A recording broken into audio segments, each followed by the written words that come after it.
नमस्कार दर्शकों, चैनल की गरुड़ पुराण अनुसूची में आपका स्वागत है। मृत्यु सबसे बड़ा सत्य है और जन्म और मृत्यु को जोड़ने वाली कड़ी जीवन कहलाती है।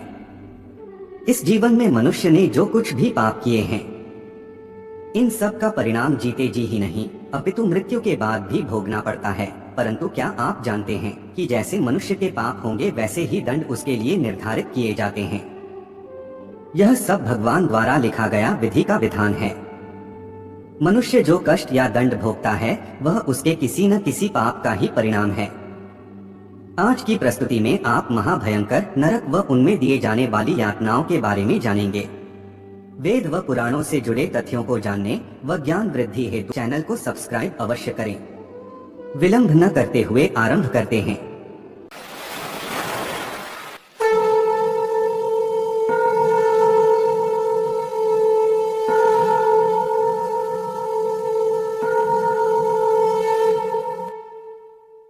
पक्षीराज गरुड़ ने कहा कि हे भगवान, आप मुझे उन नरकों का स्वरूप और भेद बताएं जिनमें जाकर पापी जीवात्मा अत्यधिक दुख भोगती हैं।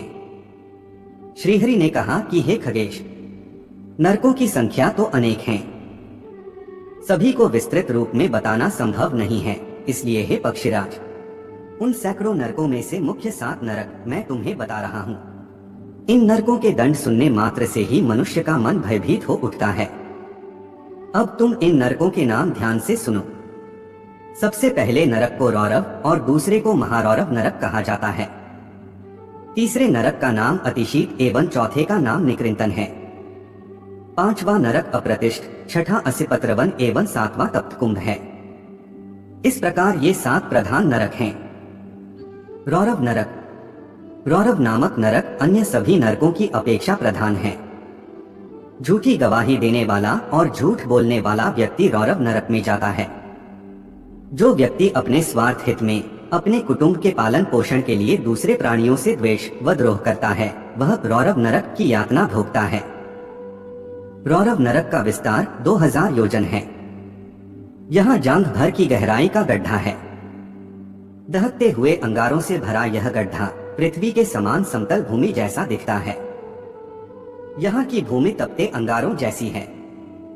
उन अंगारों में यमदूत पापियों को फेंकते हैं। उस जलती हुई अग्नि से जलकर पापी उसी में इधर उधर भागता है। उसके पैर में छाले पड़ जाते हैं जो फूटकर बहने लगते हैं। इस प्रकार वह जब 1000 योजन बड़े उस नरक को पार कर लेता है तब उसके सामने महारौरव नरक आता है। महारौरव नरक, महारौरव नरक की यातना वह व्यक्ति भोगता है जो केवल अपने शरीर का ही पालन पोषण करता है और दूसरों के कष्ट या दुखों की चिंता नहीं करता। मैं और मेरे का ही विचार करने वाले स्वार्थी और द्रोही मनुष्य हैं तो समझना चाहिए कि उन्हें महारौरव नरक की यातना भोगनी पड़ेगी। यह नरक 5000 योजन में फैला है। वहाँ की भूमि तांबे के समान रंग वाली है। उसके नीचे अग्नि जलती रहती है। वह भूमि विद्युत के समान कांतिमान है। देखने में वह पापी जनों को महाभयंकर प्रतीत होती है। यमदूत पापी व्यक्ति के हाथ पैर बांधकर उसमें गिरा देते हैं। मार्ग में कौआ, बगुला, भेड़िया, उल्लू, मच्छर और बिच्छू आदि जीव जंतु क्रोधित होकर उसे खाने के लिए तत्पर रहते हैं। वह उस जलती हुई भूमि एवं भयंकर जीव जंतुओं के आक्रमण से इतना दुखी हो जाता है कि उसकी बुद्धि ही भ्रष्ट हो जाती है। वह घबराकर चिल्लाने लगता है तथा बार बार उस कष्ट से बेचैन हो उठता है। उसको वहां कहीं पर भी शांति नहीं प्राप्त होती है। इस प्रकार उस नरक लोक के कष्ट को भोगते हुए पापी के हजारों वर्ष बीत जाते हैं। तब वह अतिशीत नरक में जाता है।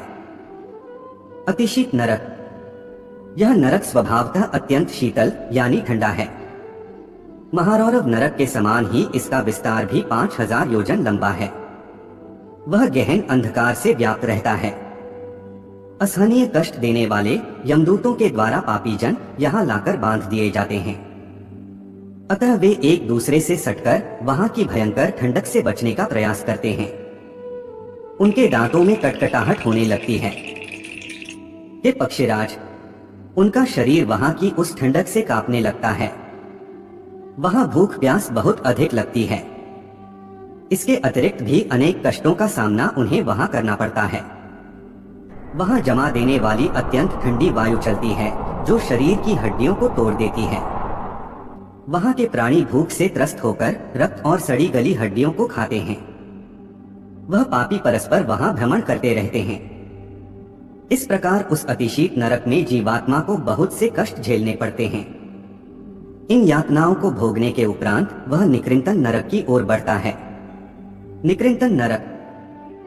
हे पक्षी श्रेष्ठ, जो व्यक्ति लगातार असंख्य पाप करते हैं और परमात्मा में आस्था नहीं रखते, नास्तिक है, वह इस नरक में गिरते हैं।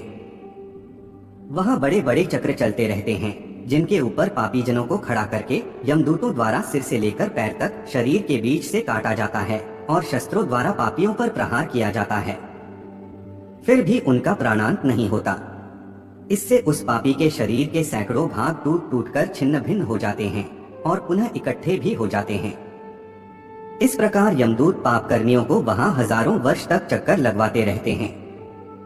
अप्रतिष्ठ नरक। इस नरक में जाने वाले प्राणी असहनीय दुख का भोग भोगते हैं। वहां पाप कर्मियों के लिए चक्र और रहट लगे रहते हैं। जब तक हजारों वर्ष पूरे नहीं होते तब तक वह रुकता नहीं। जो लोग उस चक्र पर बांधे जाते हैं वे जल के घट की भांति उस पर घूमते रहते हैं। पुनः रक्त का वमन करते हुए उनकी आंतें मुख की ओर से बाहर आ जाती हैं और नेत्र भी बाहर निकल जाते हैं।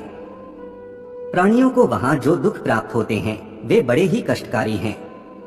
असिपत्रवन नरक। हे गरुड़, अब तुम असिपत्रवन नामक नरक के विषय में सुनो। यह नरक 1000 योजन में फैला हुआ है। इसकी संपूर्ण भूमि अग्नि से व्याप्त होने के कारण सदा जलती रहती है।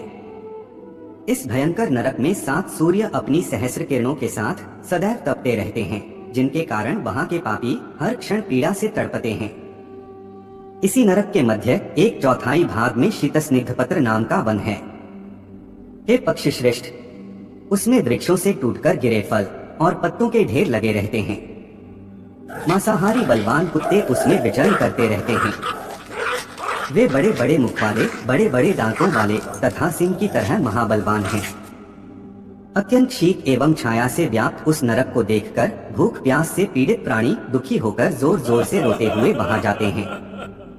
ताप से तपती हुई धरती की अग्नि से पापियों के दोनों पैर जल जाते हैं। अत्यंत शीतल वायु बहने लगती है, जिसके कारण उन पापियों के ऊपर तलवार के समान तेज धार वाले पत्ते गिरते हैं। जलते हुए अग्नि समूह से युक्त भूमि में पापी जन छिन्न भिन्न होकर गिरते हैं। उसी समय वहां के रहने वाले कुत्तों का आक्रमण भी उन पापियों पर होने लगता है। शीघ्र ही वे कुत्ते भौंकते हुए उन पापियों के शरीर से मांस को चीरकर खा जाते हैं। हे तात, असिपत्रवन नामक नरक के विषय में मैंने तुम्हें बताया। अब तुम महाभयानक तप्तकुंभ नामक नरक का वर्णन सुनो। तप्तकुंभ नरक। इस नरक में चारों ओर फैले हुए अत्यंत गरम गरम घड़े हैं। उनके चारों ओर अग्नि प्रज्वलित रहती है। वे उबलते हुए तेल और लावा से भरे रहते हैं। पापियों को ले जाकर उन्हीं में मुंह के बल डाल दिया जाता है। तदंतर भयंकर यमदूत नुकीले हथियारों से उन पापियों की खोपड़ी, आंखों तथा हड्डियों को छेद छेद कर नष्ट कर देते हैं। गिद्ध बड़ी तेजी से वहां आकर उन पर झपट्टा मारते हैं। उन उबलते हुए पापियों को अपनी चोंच से खींचते हैं और फिर उसी में छोड़ देते हैं। उसके बाद यमदूत उन पापियों के सिर, हड्डी, मांस, त्वचा आदि को जल्दी जल्दी करछुल से उसी तेल में घुमाते हुए उन महापापियों का काढ़ा बना डालते हैं।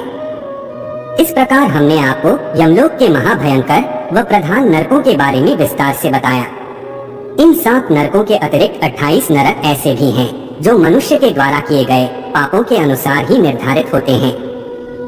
इन 28 नरकों के विषय में आप गरुड़ पुराण के अगले भाग में जानेंगे। आज के लिए केवल इतना ही।